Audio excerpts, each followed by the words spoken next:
నమస్తే. కాంగ్రెస్ ప్రభుత్వం నంది అవార్డులకి గద్దర్ అవార్డ్స్ అని పేరు పెట్టడంతో కరాటే కళ్యాణి వివాదాస్పదమైన వ్యాఖ్యలు చేస్తుంది. రేవంత్ రెడ్డిని శాపనార్థాలు పెడుతుంది అని చెప్పి సోషల్ మీడియాలో వైరల్ అవుతుంది. దీని గురించి మనకు వివరించడానికి సీనియర్ జర్నలిస్ట్ దాము బాలాజీ ఉన్నారు. ఆయన అడిగి తెలుసుకుందాం. నమస్తే సార్. నమస్తే సార్. కరాటే కళ్యాణి అంటేనే సోషల్ మీడియాలో ఫేమస్ అయిపోయారు ఈ వివాదాస్పద వ్యాఖ్యలు చేస్తూ. ఇప్పుడు రేవంత్ రెడ్డి పైన శాపనార్థాలు పెడుతూ సోషల్ మీడియాలో పోస్టులు పెడుతున్నారా అంటున్నారు. దీన్ని మనం ఎలా చూడొచ్చు అంటారు? అంటే ఆమెకు పెట్టడం ఇష్టం లేదంటారా గద్దర్ అవార్డ్స్? ముందుగా కరాటే కళ్యాణ్ గురించి చెప్పాలంటే కరాటే కళ్యాణ్ ముందు నుంచి కూడా వివాదాలతోనే పాపులర్. ఆమె వేరే తన ఏదైనా పాజిటివ్ అచీవ్మెంట్స్తో పాపులర్ కాలేదు. నెగిటివ్గా వివాదాలు సృష్టించడం వల్లే పాపులర్ అయింది. అది కంటిన్యూ చేస్తుంటుంది. ఎప్పటికప్పుడు తనని మర్చిపోతారనుకున్నప్పుడు ఏదో ఒక వివాదంలోకి ఆమె వస్తూ ఉంటుంది. ఇది ఇలా చాలామంది చేస్తుంటారు. ఎందుకంటే నేను చాలాసార్లు చెప్పాను, ఇవాళ ఉన్న సోషల్ మీడియా యుగంలో పాపులారిటీ సెన్సేషన్ ద్వారా రావడం అనేది ఈజీ. పాజిటివ్ రావాలంటే చాలా కష్టపడాలి. చాలామంది పాజిటివ్గా దేశం కోసం పనిచేసేవాళ్ళు, ప్రజల కోసం పనిచేసేవాళ్ళు మరుగున పడిపోయి ఉంటారు. వాళ్ళు అసలు ఎవరికి కూడా తెలియదు. అలాంటి చేసి నిశ్శబ్దంగా వాళ్ళు పనిచేసుకొని వెళ్తుంటారు. కానీ వీళ్ళు ఏంటంటే ఎక్కువ నాయిస్ అంటాం, నాయిస్ క్రియేట్ చేయడం ద్వారా పాపులర్ అవుతుంటారు. దానివల్ల వాళ్ళకి కొన్ని ప్రయోజనాలు కూడా ఉంటాయి. ఈవెన్ సోషల్ మీడియాలో కూడా పాపులారిటీ ఎంత ఉంటే దానికి సంబంధించిన గూగుల్ యాడ్స్ ఇంకొకటో డబ్బులు కూడా వస్తాయి. బయట కూడా ఛాన్సులు రావచ్చు, సినిమా ఛాన్సులు కానీ, ఆమె బీజేపీలో ఉంటే బీజేపీ పదవులు కానీ ఇవన్నీ రావచ్చు. ఏదేమైనా ఆమె ఎంచుకున్న మార్గం అది. సో ఆ మధ్య కూడా ఎన్టీఆర్ విగ్రహం ఖమ్మం పెద్ద ఉద్యమం లేవదీసింది. చివరికి దాన్ని అక్కడ పెట్టనీయకుండా చేయగలిగింది. సో ఇప్పుడు కొత్తగా గద్దర్ అవార్డ్స్ ఇక్కడ తెలంగాణ వచ్చిన తర్వాత అవార్డ్స్ ఇవ్వట్లేదు. ఈవెన్ ఆంధ్రాలో కూడా ఇవ్వట్లేదు.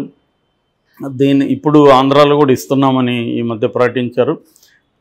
అక్కడ నంది ఉంది కాబట్టి ఇక్కడ మళ్ళీ నంది ఎందుకు? నంది అంటే అక్కడ లేపాక్షి దీని నుంచి పెట్టుకున్నారు. ఇక్కడ తెలంగాణ సంస్కృతిని రిప్రజెంట్ చేసే విధంగా ఏదన్నా పెడదామని అనుకున్నారు గతంలో కూడా, కానీ పెట్టలేదు. సో ఇప్పుడు రేవంత్ రెడ్డి వచ్చినాక, రేవంత్ రెడ్డి ఎందుకంటే ఎప్పటి నుంచో కూడా గద్దర్ ఆయనకి ఇష్టం. గద్దర్ని అనేకసార్లు ఆయన కలిశాడు. ఆయన చివరి రోజుల్లో హాస్పిటల్లో ఉన్నప్పుడు కూడా రేవంత్ రెడ్డి వెళ్ళి కలిసి వచ్చాడు. ఆ తర్వాత గద్దర్ పిల్లలకు కూడా ఏదో పదవి ఇద్దాము అనేది కూడా అనుకున్నారు. చివరికి ఫస్ట్లో కొడుకు అన్నారు, చివరికి కూతురు వెన్నెలకి సికింద్రాబాద్ దీని నుంచి ఇచ్చారు. సో ఆమె ఓడిపోయింది.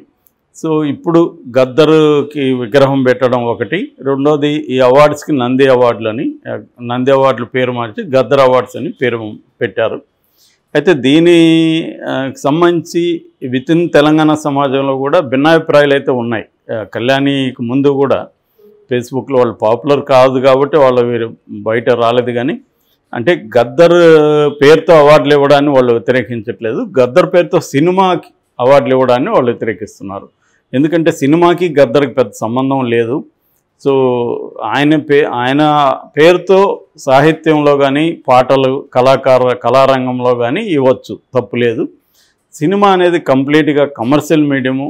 ఆయన కమర్షియల్ మీడియానికి దూరంగా ఉన్న వ్యక్తి. ఆయన్ని తీసుకొచ్చి కమర్షియల్ మీడియంలో అవార్డ్స్కి ఆయన పేరు పెట్టడం సరిగ్గా లేదనేది కొంతమంది వాదన. ఇంకా సినిమా వాళ్ళు అయితే ప్రామినెంట్గా ఎవరు కూడా రెస్పాండ్ అవ్వాలి. ఒక మోహన్ బాబే నాకు తెలిసి రెస్పాండ్ అయ్యాడు.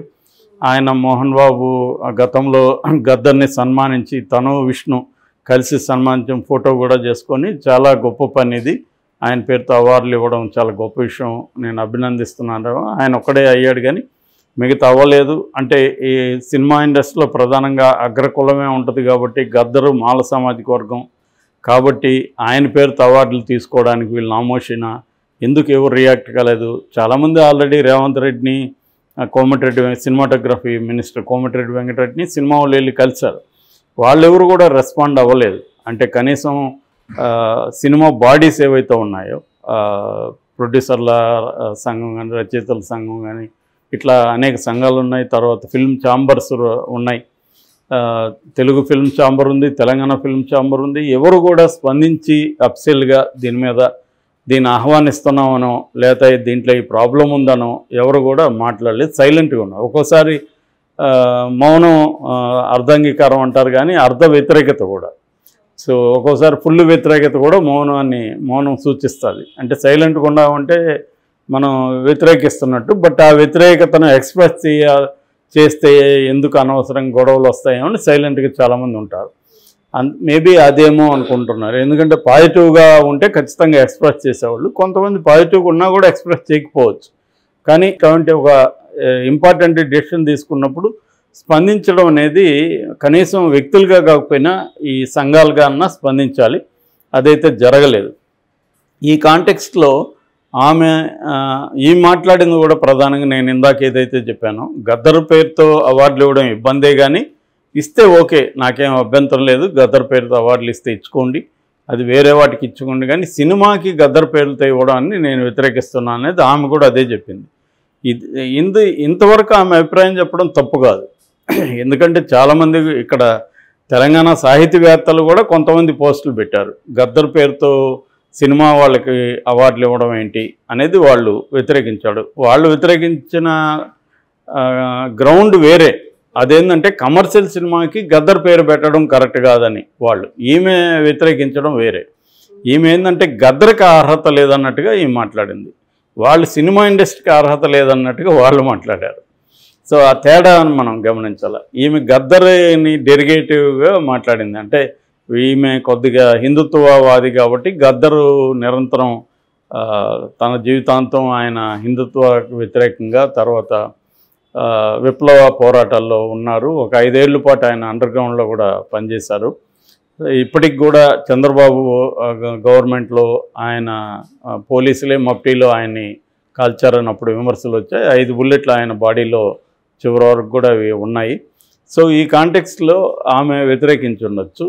అయితే చివరిలో ఆయన కూడా హిందూ దేవాలయాలకు వెళ్ళడం ఇవన్నీ కూడా చేశాడు ఆయన.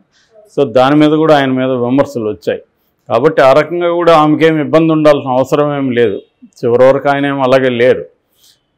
కానీ ఆమె ఆ డెరిగేటివ్గా గద్దర్తో మాట్లాడి, నేను ఇప్పుడు గాడ్సే అవార్డులు ఇస్తాను, దీంట్లో దేశభక్తులకు మాత్రమే ఇదవుతుంది, ఇచ్చుకో, ఎవరు వద్దన్నారు గాడ్సే అవార్డులు. కాబట్టి దీని మీద రెస్పాన్స్ కూడా నెటిజన్స్ రకరకాలుగా అవుతున్నారు. ఇంకోటి కూడా ఆమె చెప్పింది, నాకు నంది అవార్డులు 2004లోనే ఎప్పుడో వస్తే ఇప్పటివరకు చంద్రబాబు లేదు, జగన్ ఇవ్వలేదని కూడా అనింది. నీకు నంది అవార్డులు సరిపోదులేమో, నువ్వు ఆస్కార్ ట్రై చేసుకొని వీళ్ళు అంటున్నారు. సో అలాగా ఆమె నంది పేరు మార్చడం ఆమెకి ఇష్టం లేదు, ఫస్ట్ థింగ్. గద్దర్కి అర్హత లేదు అనేది సెకండ్. ఇది థర్డ్, ఇది నేను పోటీగా గాడ్సే అవార్డులు ఇస్తానని చెప్తుంది. ఇవ్వచ్చు, ఎంతమంది అయినా ఇప్పుడు సమాజంలో అనేక మంది అనేక రకాల అవార్డులు ఇస్తుంటారు, ఆమె కూడా ఇవ్వచ్చు, తప్పులేదు. రెండోది, ఆమె విమర్శించడమేం తప్పులేదు, కాకపోతే గద్దర్ని కించపరుస్తూ ఉందనేది ఆమె మీద ప్రధానంగా అలిగేషన్. సో నందే చూస్తాడులే నీ సంగతి అన్నట్టుగా కూడా రేవంత్ రెడ్డికి శాపనార్థాలు కూడా పెట్టింది. మరి నంది అనేది కోర్టులో పెట్టింది, ఆ ఉద్దేశం ఏంటని తెలియదు. ఏదేమైనా గద్దర్ అవార్డ్స్ అనే పేరు, గద్దర్ పేరు మీద సినిమా అవార్డ్స్ ఇవ్వడం అనేది సినిమా వాళ్ళకి అంత ఇష్టం ఉన్నట్టుగా కనబడట్లేదు. ఎందుకంటే నంది లాగా ఎఫెక్టివ్గా లేదు, ఒక కల్చర్ని రిప్రజెంట్ చేస్తున్నట్టుగా లేదు. గద్దర్ కంప్లీట్ తెలంగాణ కల్చర్కి సింబల్ కాదు అనేది కొంతమంది ఫీల్ అవుతున్నారు.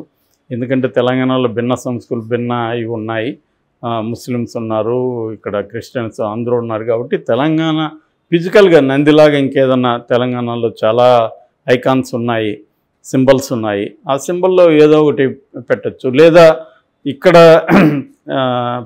పైడి జయరాజు లాంటి వాళ్ళు సినిమా ఇండస్ట్రీకి, తెలంగాణ సినిమా ఇండస్ట్రీకి ఆద్యులు ఉన్నారు. అలాంటి సినిమా ఇండస్ట్రీలో, మెయిన్ స్ట్రీమ్ సినిమా ఇండస్ట్రీలో ఆద్యులుగా ఉన్న వాళ్ళు పేరు చెప్పచ్చు. గద్దర్ ఏంటంటే, గద్దర్ కూడా సినిమాలో లేరని కాదు, మా భూమిలోనే 1980లో 79లో రిలీజ్ అయిన మా భూమిలోనే ఆయన నటించారు. ఆ తర్వాత రంగుల కల్లో ఉన్నారు, తర్వాత జైబోలో ఎన్ శంకర్ తీసిన సినిమాలో ఉన్నారు, చాలా సినిమాలో పాటలు పాడారు, ఆయన పాటలు రాశారు. సో ఆయన ఏమీ మెయిన్ స్ట్రీమ్ కల్చర్లో లేడని చెప్పలేం. నిజానికి గద్దర్ ఉన్నంత మెయిన్ స్ట్రీమ్ కల్చర్లో ఎవరు లేరు. సో ఒకప్పుడు గద్దర్ పాటలు అంటే మెయిన్ స్ట్రీమే అవి. అందరూ గద్దర్ అంటే నచ్చనోడు, విప్లవోద్యమాన్ని వ్యతిరేకించే వాళ్ళు కూడా గద్దర్ సభలకు వచ్చేవాళ్ళు. నేను ప్రత్యక్షంగా చూశాను. 89లో మదనపల్లిలో సభ పెట్టినప్పుడు నేను కూడా ఉన్నాను, తిరుపతిలో పెట్టినప్పుడు ఉన్నాను ఆయనతో. సో అప్పుడంతా వేలాది మంది లక్షలాది మంది సభలకు వచ్చేవాళ్ళు. కాబట్టి ఆ రకంగా నా వరకైతే గద్దర్ కంటే గొప్ప ఇదైతే ఏమి లేదు ఇక్కడ. గద్దర్ పేరు పెట్టడం ఏ రకంగా తప్పు కాదు. ఆ రకంగా రేవంత్ రెడ్డిని అభినందించవచ్చు. కానీ వ్యతిరేకించే వాళ్ళ అభిప్రాయాలను కూడా మనం ఆహ్వానించాలి. చర్చ జరిగితే మంచిదే, దానివల్ల తప్పులేదు. కానీ డెరగేటివ్గా మాట్లాడడం కరెక్ట్ కాదు, అంతవరకు.